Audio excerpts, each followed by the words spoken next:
Hey, happy Easter, everybody. Welcome, everyone. I want to welcome everybody inside, outside, those watching online. And can we say a special welcome to all of our friends in Lancaster right now? Welcome them.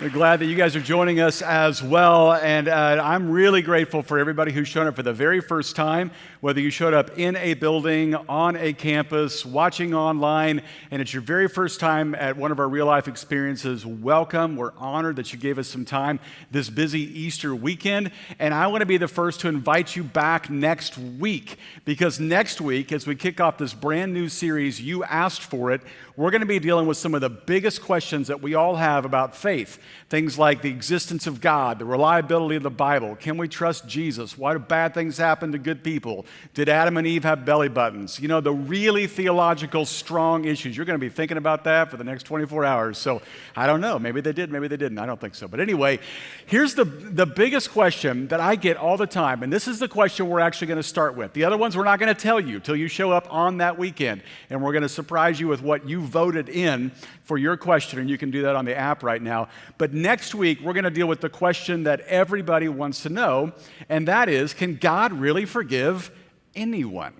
And you're always asking for a friend, but we're all kind of wondering, have I gone one sin too far? Have I kind of crossed the line? Have I worn out my welcome with God? And I got to thinking, what's the best way to answer this question? Who is somebody that we think has sinned so much that we think there's no way God could ever forgive them? And I got to thinking about maybe a serial killer, okay? And I got to thinking about how recently there's one of the most popular shows in America, whether you watched it or not, was this Netflix docuseries on this serial killer named Jeffrey Dahmer. And back in the 90s, horrific crimes, went away to jail, and apparently while in jail, while in prison, he became a Christian and was baptized. So we tracked down the pastor who led Jeffrey Dahmer to Christ, and we interviewed him. And I'm going to share with you next week a portion of my interview with him, and I'm going to ask him, was he sincere? Do you think it's real? And do you really believe that God can forgive anyone, even him?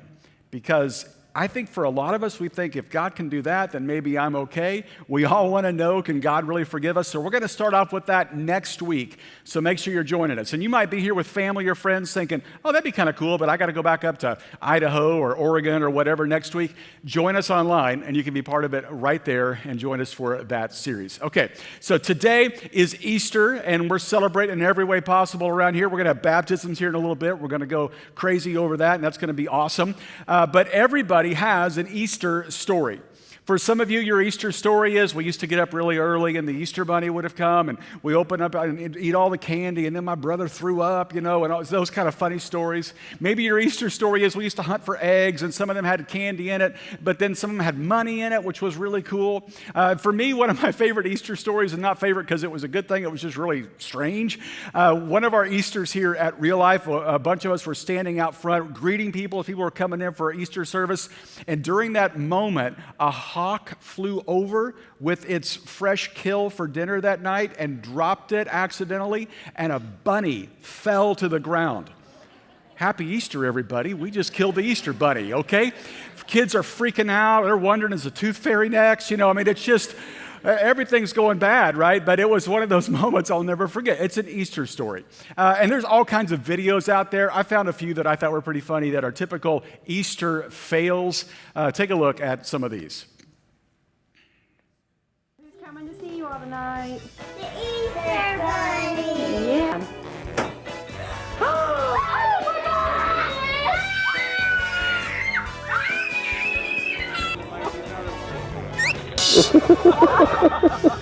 I hope you got that. The adults have as much fun as the children. Go! Hey.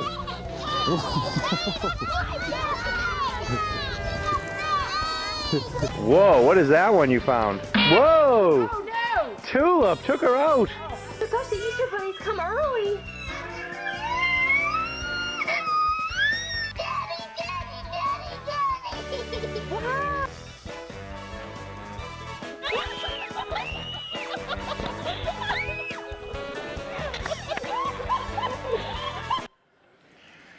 I mean, who doesn't want to see a big bunny head at your window in the middle of the night? I mean, that's pretty awesome, right?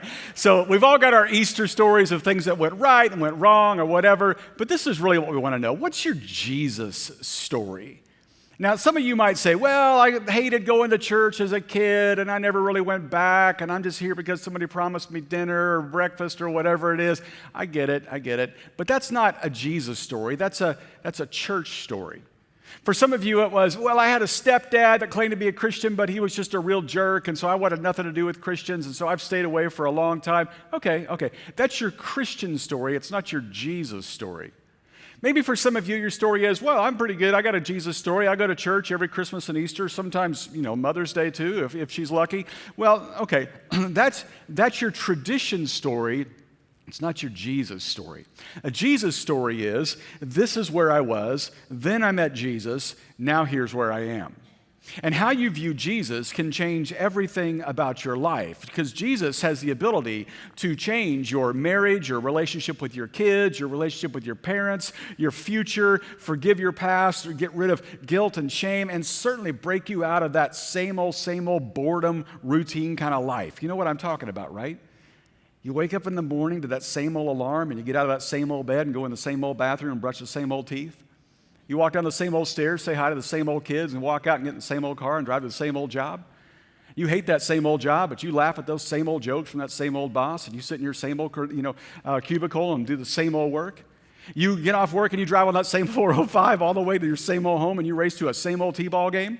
And then you race home and you eat dinner out of a plastic bag or a paper bag that you got at the same old drive-thru, and you watch a little bit of Wheel of Fortune, and you walk up the stairs, that same old bed. Ask that same old wife, same old question, get the same old answer, and then you roll over and go to sleep. That's just the routine for a lot of people, so I've heard. That's just the routine, right? And you're just stuck. You're just stuck in that same old kind of life. Well, here's the good news for you in this Easter. Jesus' story, it can change your story. Now, one of my favorite stories told about Jesus, and I hesitate to even say story because it's a historical moment, because one of the eyewitnesses who was there writes it all down, and we have copies of it all throughout history, dating back to the moment this happened. And we read from a guy by the name of John who was there. And this biography about Jesus is in the second half of our Bible, the New Testament. And John tells us about these three friends that Jesus had who were siblings, Mary and Martha and their brother Lazarus. And they lived pretty close to Jerusalem. And Jesus and his followers lived closer to Galilee, which is about 90 minutes away or 90 miles away. And they would make the journey down to Jerusalem every now and then. And they would stay at the house of their friends Mary and Martha and Lazarus. Well, it just so happens while Jesus was far away from these friends, Lazarus gets sick and he's on the verge of death.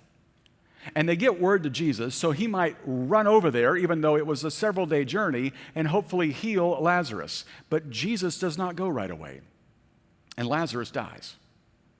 And so Jesus finally shows up 4 days after Lazarus' death. And when he gets there, people are not happy with Jesus. Take a look at this story we read from John. It says, on his arrival, Jesus found that Lazarus had already been in the tomb for 4 days. Now, Bethany, where they lived, was less than 2 miles from Jerusalem. Many Jews had come to Martha and Mary to comfort them in the loss of their brother. And when Martha heard that Jesus was coming, she went out to meet him, but Mary stayed at home. Lord, Martha said to Jesus, if you had been here, my brother would not have died. In other words, if you'd only been here, if you'd only shown up, if you'd only got here on time, none of this would be happening right now. She is not happy with Jesus. You ever been mad at Jesus before? You're in good company right here. Well, Mary rolls up, and she's not happy either.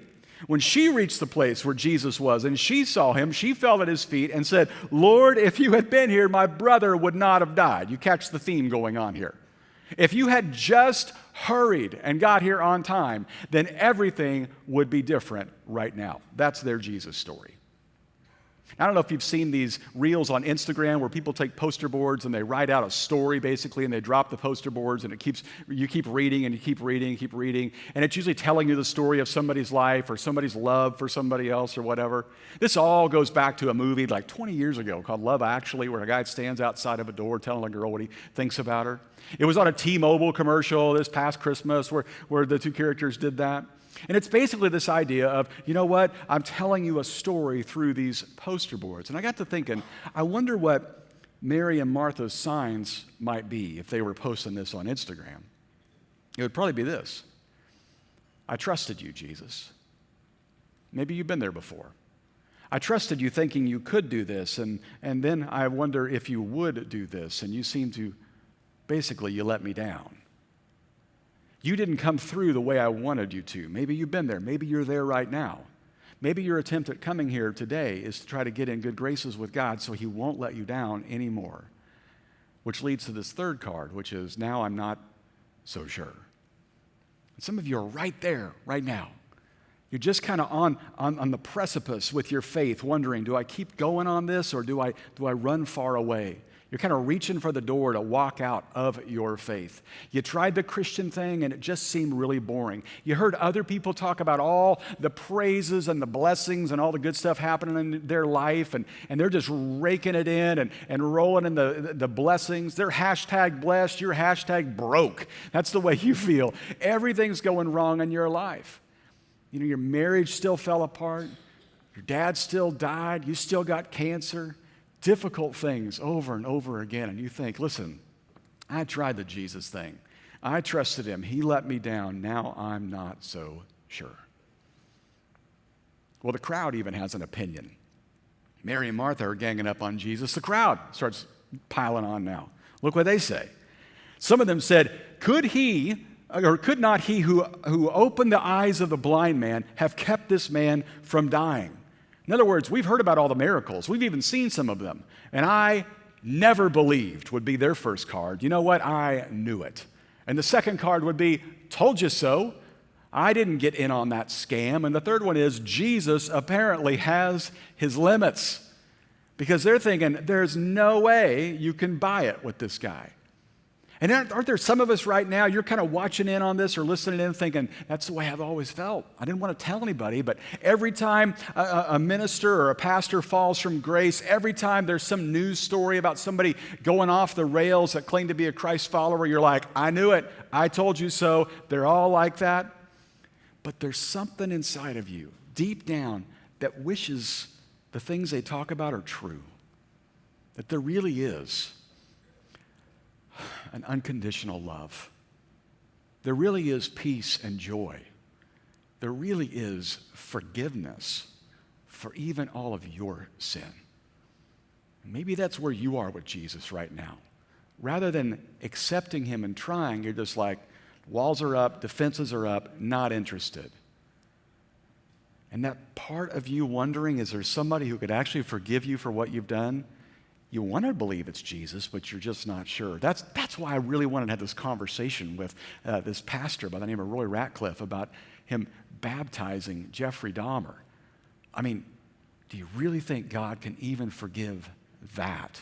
Because if he can, maybe there's a chance for the rest of us. We want that to be true. We're just not sure. The crowd wasn't sure. Mary and Martha are not sure. And so Jesus has a response for that. Look what Jesus says here. He says, your brother will rise again. And that should be enough. But Martha answered, yeah. I know he will rise again in the resurrection at the last day. In other words, I know one day in the sweet by and by, in the eternity, on the cloud, playing the harp, sure, whatever. And Jesus says to her, no. I am the resurrection and the life. The one who believes in me will live, and even though they die, and whoever lives by believing in me will never die. Do you believe this? Yes, Lord, she replied. I believe that you are the Messiah, the Son of God, who's to come into the world. She's basically just saying what she thinks he wants to hear. But don't miss this. These are big words from Jesus. You see, most religious leaders tell us they know the way to God. From Muhammad to Buddha, even philosophers, they just basically get us towards God. But Jesus changes the game when he says, I am God. I am the resurrection. I am the life. And then a year later, he proves it by resurrecting himself. But she doesn't quite hear that. And so her response is, yeah, I know one day when it's all over, then he'll be alive again. Sure, he'll live forever in eternity. But for now, he's dead, and we're left to grieve. In fact, her story specifically might be this: I trusted you, Jesus, but you let me down in this life. But hopefully, the next life will be better. And I'm going to go out on a limb here and think that's probably what a lot of us think about Jesus. In other words, Jesus is good for later, just not for now. He's good for heaven, just not for earth. He's the resurrection, not so much the life, because the life's on you. You're in this on your own. You might have some people that are close to you, but you trust no one. Because at the end of the day, you're the one paying the bills. You're the one keeping a roof over your head. You're the one trying to keep a family together. And you're doing all you can possibly do in order to do that. This is on you.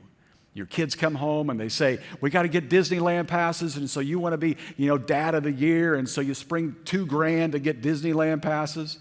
Your wife says, we got to go on a vacation, so now you're spending $5,000 on that.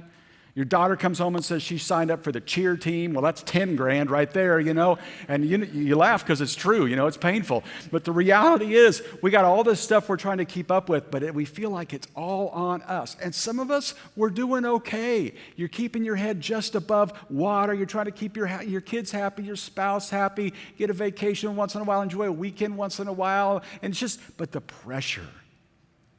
You feel like Indiana Jones in the first one with the big boulder rolling down behind him, and you're just trying to run fast enough to outrun it. It's overwhelming, but it's on you.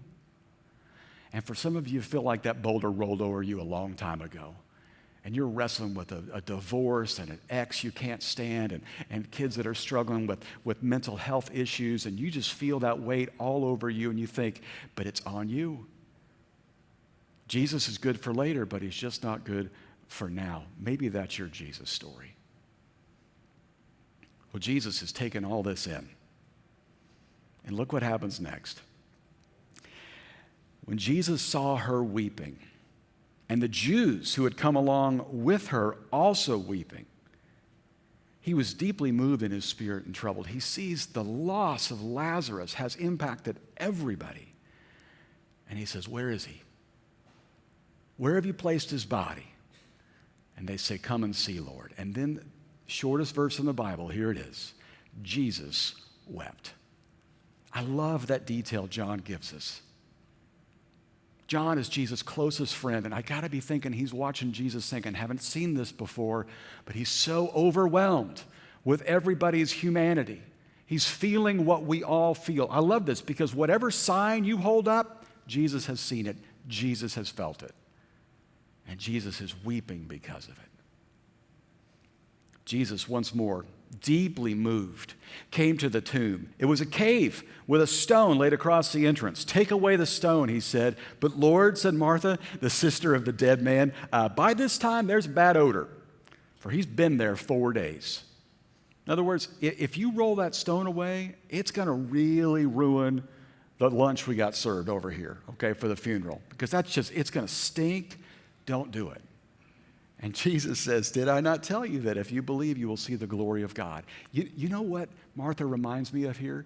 Those moments when somebody looks at you and says, you know what, I'm sorry you're going through a hard time. I'll pray for you. And you think, why bother? Let's be honest. We've all thought that about somebody. Maybe it's on social media when they, just send you the prayer hands. You're like, whatever. You want to send another emoji back. You're like, just stop praying for me because you're just so bitter. You're so down. This life has got you overwhelmed. So here's what happens. They take away the stone. And Jesus looked up and said, Father, I thank you that you've heard me. I knew that you always hear me, but I said this for the benefit of the people standing here, that they may believe that you sent me. And when he said this, Jesus called in a loud voice, Lazarus, come out. And the dead man came out, his hands and feet wrapped with strips of linen and cloth around his face. And Jesus said to them, take off the grave clothes and let him go. This is an amazing scene. They roll away the rock. Jesus calls out, Lazarus, come out. And here he comes. Theologians like to argue about what if Jesus hadn't said Lazarus' name? Would every dead person have come out at that moment, you know? It'd be like the Walking Dead right there in Jerusalem, everybody walking around. But Jesus says, Lazarus, come out, and he walks out. Now, this is an unbelievable, amazing scene. Suddenly, the funeral feast has turned into a celebration feast. Lazarus is back. Everybody's so excited. They're hugging their brother again. They're hugging their friend again. But can you think about poor old Lazarus for just a second? Think about his signs. I'm sick. Now I'm in heaven. Now I'm back. Now think about that for just a second. He's been in heaven for 4 days. His knee doesn't hurt anymore. He doesn't need ibuprofen. He's no longer gluten-free. He just ate a double-double and a dozen Krispy Kreme donuts and is living the dream. Yesterday, he played 18 holes of golf and shot an 18. And I don't mean 18 over or under. I mean 18 holes in one. This dude is living it up. And suddenly, someone knocks on the door and says, hey, buddy, I hate to do this to you, but you got to go back. What? And Lazarus goes back. And maybe you're thinking right now, okay, I've heard this story before. Lazarus comes back, Jesus comes back, I could come back, happy Easter. It's bigger than that. Because something happens in here that I missed for years. And if you miss this, it will change your Jesus story. But if you get it right, it'll change your life. I want you to notice what Jesus says here. Let's go back to the prayer Jesus prays. Father, I thank you that you've heard me. I knew that you'd always hear me, but I said this for the benefit of the people standing here, that they may believe you sent me. Jesus can talk to the Father without opening his mouth anytime he wants, and so can you, and so can I. But he prayed this prayer out loud for the benefit of everyone around so they would believe. But the prayer was for their benefit. But I don't think that's the only thing. You see, I don't think Lazarus was brought back from the dead for his benefit. We've already covered the fact that things were much better for Lazarus in heaven. But Lazarus was brought back for the benefit of Mary and Martha and the crowd. In other words, when Jesus says to them, I am the resurrection and the life, Jesus wanted to prove that he was the resurrection by bringing Lazarus back, but he wanted to prove that he was the life by changing Mary and Martha's life. You see, Jesus does this miracle for the benefit of them and for you. That's how interested Jesus is in not just your eternity, but even in your now. So let me ask you, what's your Jesus story? Because for some of us, it's kind of boring. Oh, yeah, I remember that. I got baptized when I was a kid. That'll pay off for me when I die. But there is so much in between now and then that could change everything. This Jesus story is so much better than you could ever imagine. You ever gotten something that you thought, boy, this is good, and then you discovered it was so much better? Maybe it was a car, maybe it was, an app on your phone. You thought this is cool, and oh my goodness, it does this too. Several months ago, my youngest daughter, Sydney, she bought a record player, because those are coming back, And she bought a record player, and she bought herself several Taylor Swift records, or vinyl, as we call them, okay? And so one day, I'm walking by her room, and she's got her record player playing, and she's sitting on her bed doing her homework, and the record ends, and she said, Dad, can you come in here and start the record over again? I said, sure. I wasn't doing anything anyway, so I go on in there. I walk over to the record player, and she says, just start it over again. I said, you want me to flip it over and just play the other side? That blew her mind. She said, there's another side? I said, yes, there's 2 sides to a record. She said, I thought I only got 5 songs. I got to order the other 5 somewhere else. I said, no, it's all there on both sides. She said, this is incredible. I said, you wait till they bring out the 8-track player again. That's going to be out of this world, okay? I mean, it was so much better than she ever imagined. And friends, this is the message of Jesus. Yeah, it's not just for when you die, it actually starts right now. That's why when Jesus said, I have come that you may have life and life to the full, or life abundantly, it is not just pray a prayer, get baptized, and grin and bear it till eternity starts. Just gut it out because it's going to be miserable and you're going to hate life and everybody else until I come back, and then it'll be better. But Jesus is saying, I want to change your life now. Your life can be different today. Your Jesus story is basically what you were before, then met Jesus, and then after. And for many of us, we just think it's fire insurance for later on. But we began collecting a lot of people's Jesus stories around here, and I want to read you just a few of them. One person says this: I was trapped in addiction, in and out of jail, hurting my family, living a life of resentment and bitterness. After Jesus, now I have a very valuable purpose and a new family and a new focus. Do you have a story like that? I was just so lucky to be connected to a group of people to help guide me through my life with Jesus. I realized that my anxiety was unnecessary. God has a plan. Even when things don't go my way according to my plan, God was using those things, those events in my life for good. Do you have a story like that? I lost someone. And so that was the beginning of my new chapter. And that's when Jesus really came into my life. And when I do put him at the center of my life, I'm able to experience peace of mind and remind myself that I'm not alone and I'm worthy of the love of the people in my life. Do you have a story like that? You see, my Jesus story is, even though I grew up in church and got baptized at a young age and made Jesus my Savior, it wasn't until years later he became my Lord. When I realized all of my approval addiction and anxiety and depression, I didn't have to carry on my own, but I began to hand those over to him. And now I know a peace like never before. I want you to think about what your life is like right now.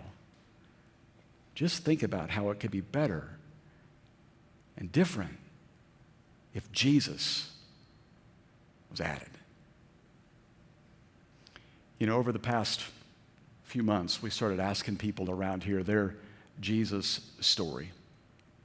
And they began to tell us and write them down in creative ways. And here in a few moments, you're going to witness some people actually continue their Jesus story by being baptized into him. That moment where the "and Jesus" intersects their life and the new story begins. And I wanted to encourage you by some of these stories. Take a look at this.